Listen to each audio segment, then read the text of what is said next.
Swiss pension system അത് കുറച്ച് complicated ആണല്ലേ? പ്രത്യേകിച്ച് AHV, അതായത് അവിടുത്തെ സർക്കാർ പെൻഷൻ.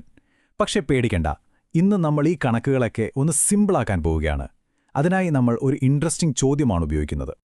അപ്പോൾ ചോദ്യം ഇതാണ്: ഒരേ പ്രായത്തുള്ള രണ്ടുപേർക്ക് കിട്ടുന്ന സ്റ്റേറ്റ് പെൻഷൻ ഒരുപോലെയായിരിക്കുമോ? ചിന്തിച്ചു നോക്കൂ, ഒരേ പ്രായം, ഒരേ രാജ്യക്കാർ, അപ്പോൾ പെൻഷൻ തുകയും ഒന്നാവേണ്ടതല്ലേ? പക്ഷേ അതിൻ്റെ ഉത്തരം അത്ര സിമ്പിളല്ല. അതാണ് നമ്മളിന്ന് കണ്ടുപിടിക്കാൻ പോകുന്നത്. ഈ ചോദ്യത്തിനുള്ള ഉത്തരം കണ്ടെത്താൻ നമുക്ക് ജൂലിയയുടെയും മോണിക്കയുടെയും കഥയിലേക്ക് പോകാം. ഇവർ വെറും സഹോദരിമാരല്ല, ഇരട്ടകളാണ്, ഒരേ ദിവസം ജനിച്ചവർ. ഇപ്പോൾ റിട്ടയർമെന്റ് പ്രായം അടുത്തെത്തി. രണ്ടുപേരുടെയും മനസ്സിൽ ഒരൊറ്റ ചോദ്യമേ ഉള്ളൂ: എനിക്ക് എത്ര പെൻഷൻ കിട്ടും? ഒരേ ദിവസം ജനിച്ചവരാണെങ്കിലും ഇവരുടെ ജീവിതം പോയത് രണ്ട് വഴിക്കാണ്. ജൂലിയ ഒരു എക്സിക്യൂട്ടീവ് അസിസ്റ്റന്റായി സ്വിറ്റ്സർലൻഡിൽ തന്നെ 40 വർഷത്തിലേറെ ജോലി ചെയ്തു, കല്യാണം കഴിച്ചു, 2 കുട്ടികളുമുണ്ട്. ഇനി മോണിക്കയുടെ കാര്യം നോക്കിയാൽ അവരൊരു എഞ്ചിനീയറാണ്. ജോലിയുടെ ഭാഗമായി കുറച്ചുകാലം വിദേശത്തൊക്കെയായിരുന്നു. പിന്നെ അവർ വിവാഹം കഴിച്ചിട്ടുമില്ല. അപ്പോൾ ജീവിതത്തിലെ ഈ വ്യത്യാസങ്ങളൊക്കെ അവരുടെ പെൻഷനെ എങ്ങനെയായിരിക്കും ബാധിക്കുക? നമുക്ക് നോക്കാം. അപ്പോൾ നമുക്ക് ആദ്യം ജൂലിയയുടെ കാര്യത്തിൽ നിന്ന് തന്നെ തുടങ്ങാം. അവരുടെ ജീവിതം ഒരു ടിപ്പിക്കൽ സ്വിസ് കരിയർ പാത്താണെന്ന് പറയാം. അപ്പോൾ ഇതവരുടെ പെൻഷൻ കണക്കുകൂട്ടലിനെ എങ്ങനെയാണ് സ്വാധീനിക്കുന്നതെന്ന് നോക്കാം. ജൂലിയയുടെ കാര്യത്തിൽ പെൻഷൻ കണക്കുകൂട്ടലിന് വേണ്ട ഒട്ടുമിക്ക കാര്യങ്ങളും പോസിറ്റീവാണ്. നോക്കും, അവർക്ക് കണ്ടിന്യൂസ് ആയിട്ടുള്ള ഒരു വർക്ക് ഹിസ്റ്ററി ഉണ്ട്. അതുകൊണ്ട് തന്നെ സോഷ്യൽ സെക്യൂരിറ്റിയിലേക്കുള്ള കോൺട്രിബ്യൂഷൻ കറക്റ്റായി അടച്ചിട്ടുണ്ട്. അതിൽ ഗ്യാപ്പുകളൊന്നും വന്നിട്ടില്ല. അതുമാത്രമല്ല, 2 കുട്ടികളുള്ളതുകൊണ്ട് അവരെ വളർത്തിയതിന് സ്വിസ് സിസ്റ്റം പ്രത്യേക കെയർ ക്രെഡിറ്റുകൾ നൽകും. സ്വാഭാവികമായും ഇതെല്ലാം പെൻഷൻ തുക കൂട്ടാൻ സഹായിക്കുന്ന കാര്യങ്ങളാണ്, അല്ലേ? പക്ഷേ ഇവിടെയാണ് കഥയിലൊരു ട്വിസ്റ്റ് വരുന്നത്. പ്ലാഫോണിയറും എന്ന് പറയുന്ന ഒരു സംഭവം, അതായത് ക്യാപ്പിംഗ്. ഇതെന്താണെന്ന് വെച്ചാൽ, വിവാഹിതരായ ഒരു ദമ്പതികളുടെ 2 പേരുടെയും കൂടെ പെൻഷൻ കൂട്ടുമ്പോൾ അതൊരു സിംഗിൾ വ്യക്തിക്ക് കിട്ടാവുന്ന മാക്സിമം പെൻഷന്റെ 150% കൂടാൻ പാടില്ല. അതാണ് നിയമം. ജൂലിക്കും ഭർത്താവിനും നല്ല വരുമാനമുള്ളതുകൊണ്ട് അവരുടെ 2 പേരുടെയും പെൻഷൻ ഒരുമിച്ച് കൂട്ടുമ്പോൾ ഈ ലിമിറ്റ് കടക്കും. അപ്പോൾ എന്ത് സംഭവിക്കും? 2 പേരുടെയും പെൻഷൻ ആനുപാതികമായി കുറയ്ക്കും. ശരിക്കും പറഞ്ഞാൽ ഉയർന്ന വരുമാനമുള്ള ദമ്പതികൾക്ക് വിവാഹം കഴിച്ചതുകൊണ്ട് പെൻഷൻ കുറയുന്നൊരവസ്ഥ. ഈ 150% എന്ന കണക്ക് ശരിക്കും ഓർത്തുവെച്ചോളൂ. സ്വിറ്റ്സർലാൻഡിൽ വിവാഹിതരായ ദമ്പതികൾ അവരുടെ റിട്ടയർമെന്റ് ഇൻകം പ്ലാൻ ചെയ്യുമ്പോൾ തീർച്ചയായും അറിഞ്ഞിരിക്കേണ്ട വളരെ പ്രധാനപ്പെട്ട ഒരു കാര്യമാണിത്. അപ്പോൾ അത് ജൂലിയയുടെ കഥ. ഇനി നമുക്ക് മറ്റേ സഹോദരി മോണിക്കയുടെ അടുത്തേക്ക് പോകാം. അവരുടെ ജീവിതം നമ്മൾ കണ്ടതുപോലെ തികച്ചും വ്യത്യസ്തമായിരുന്നു. അതുകൊണ്ടുതന്നെ അവരുടെ പെൻഷൻ കണക്കുകൂട്ടലിൽ ചില പുതിയ വെല്ലുവിളികളുണ്ട്. പക്ഷേ അതോടൊപ്പം ചില അവസരങ്ങളുമുണ്ട്. മോണിക്കയുടെ കരിയർ ടൈം ലൈൻ നോക്കിയാൽ ഒരു കാര്യം പെട്ടെന്ന് മനസ്സിലാകും. കണ്ടില്ലേ, കരിയറിനിടയ്ക്ക് ഒരു 3 വർഷം അവർ വിദേശത്തായിരുന്നു, പഠിക്കാനും ജോലി ചെയ്യാനുമൊക്കെയായി. ആ സമയത്ത് സ്വാഭാവികമായും അവർ സ്വിസ് പെൻഷൻ സിസ്റ്റത്തിലേക്ക് പണമൊന്നും അടച്ചിട്ടില്ല. ഇതിനെയാണ് നമ്മൾ പെൻഷൻ കണക്കുകൂട്ടലിൽ കോൺട്രിബ്യൂഷൻ ഗ്യാപ്പ് അഥവാ വിടവുകൾ എന്ന് പറയുന്നത്. അപ്പോൾ ഈ കോൺട്രിബ്യൂഷൻ ഗ്യാപ്പ് എന്ന് പറഞ്ഞാൽ എന്താണ്?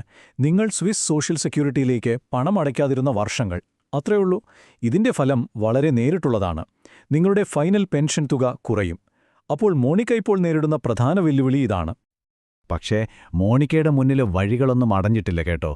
ഈ ഗ്യാപ്പുകൾ നികത്താൻ അവർക്ക് ചില കാര്യങ്ങൾ ചെയ്യാൻ പറ്റും. ഉദാഹരണത്തിന്, പെൻഷൻ വാങ്ങുന്നത് കുറച്ച് വർഷത്തേക്കൊന്നും മാറ്റിവെക്കാം.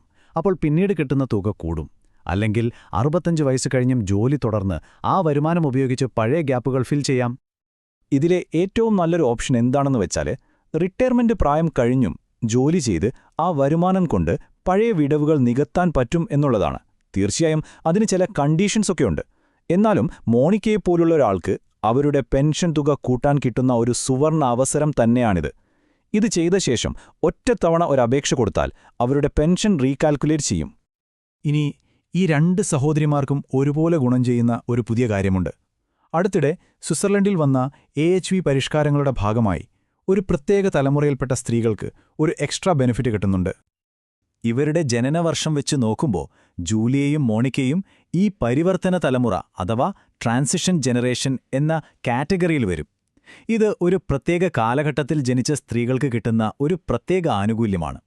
ഇതനുസരിച്ച് അവർക്ക് ലൈഫ് ലോങ് ആയി എല്ലാ മാസവും ഒരു അധിക തുക, ഒരു സപ്ലിമെന്റ് കിട്ടും. ഇതിലെ ഏറ്റവും വലിയ ഹൈലൈറ്റ് എന്താണെന്നറിയോ? ജൂലിയയുടെ കാര്യത്തിൽ നമ്മൾ നേരത്തെ പറഞ്ഞ ആ 150% ക്യാപ്പിംഗ് നിയമം ഈ സപ്ലിമെന്റിന് ബാധകമല്ല. പക്ഷേ ഈ സപ്ലിമെന്റ് തുക എല്ലാവർക്കും ഒരുപോലെയല്ല. അത് ഓരോരുത്തരുടെയും വരുമാനം, എത്ര വർഷം കോൺട്രിബ്യൂട്ട് ചെയ്തു എന്നതിനൊക്കെ അനുസരിച്ച് മാറും. അതുകൊണ്ടാണ് ജൂലിയയ്ക്ക് 40 ഫ്രാങ്ക് കിട്ടുന്നത്. അതേസമയം ചിലർക്ക് ഈ ഇനത്തിൽ മാക്സിമം 160 ഫ്രാങ്ക് വരെ കിട്ടാം. അപ്പോൾ ജൂലിയയുടെയും മോണിക്കയുടെയും ഈ രണ്ട് വ്യത്യസ്തമായ ജീവിതകഥകൾ നമ്മളെ എന്താണ് പഠിപ്പിക്കുന്നത്? നമുക്ക് ഏറ്റവും പ്രധാനപ്പെട്ട കാര്യങ്ങളൊന്ന് പെട്ടെന്ന് നോക്കാം. ഈ ടേബിൾ നോക്കിയാൽ എല്ലാം ക്ലിയറാവും. ജൂലിയ വിവാഹിതയാണ്, അതുകൊണ്ട് അവരുടെ പെൻഷൻ ആ 150% ക്യാപ്പിങ്ങിന് വിധേയമാണ്. പക്ഷേ അവർക്ക് ഗ്യാപ്പുകളില്ല, കുട്ടികളെ നോക്കിയതിന്റെ ക്രെഡിറ്റും കിട്ടും. ഇനി മോണിക്കയുടെ കാര്യമോ? അവർ അവിവാഹിതയായതുകൊണ്ട് പെൻഷൻ ഇൻഡിവിജ്വലായിട്ടാണ് കണക്കുകൂട്ടുന്നത്, ആ ക്യാപ്പിംഗ് പ്രശ്നമില്ല. പക്ഷേ അവർക്ക് കോൺട്രിബ്യൂഷൻ ഗ്യാപ്പുണ്ട്. അത് നികത്താൻ 65 വയസ്സ് കഴിഞ്ഞും ജോലി ചെയ്യുക എന്നതാണ് അവരുടെ സ്ട്രാറ്റജി.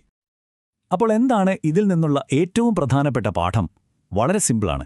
നിങ്ങളുടെ പേഴ്സണൽ ലൈഫ്, നിങ്ങളുടെ ജീവിതത്തിലെ ഓരോ യാത്രകളും നിങ്ങളുടെ ഫൈനൽ പെൻഷൻ തുകയെ നേരിട്ട് രൂപപ്പെടുത്തുന്നു.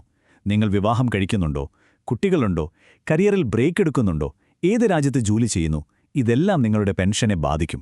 ജൂലിയയുടെയും മോണിക്കയുടെയും കഥ ഇതിന് ഏറ്റവും നല്ല ഉദാഹരണമാണ്. ഇത് കേട്ട് കഴിയുമ്പോൾ ഞാൻ നിങ്ങൾക്കായി ഒരു ചോദ്യം തരികയാണ്. നിങ്ങളുടെ റിട്ടയർമെന്റിലേക്കുള്ള വഴിയെ രൂപപ്പെടുത്തുന്ന ഘടകങ്ങൾ ഏതൊക്കെയാണ്? നിങ്ങളുടെ ജീവിതത്തിലെ ഏത് തീരുമാനമാണ് നിങ്ങളുടെ പെൻഷനെ ഏറ്റവും കൂടുതൽ സ്വാധീനിക്കാൻ പോകുന്നത്? ഒന്ന് ചിന്തിച്ചു നോക്കൂ. കാരണം റിട്ടയർമെന്റ് എന്ന് പറയുന്നത് ഒരു ദിവസം വെറുതെ സംഭവിക്കുന്ന ഒന്നല്ല. അത് നമ്മൾ ഓരോ ദിവസവും പ്ലാൻ ചെയ്ത് ഉണ്ടാക്കിയെടുക്കുന്ന ഒന്നാണ്.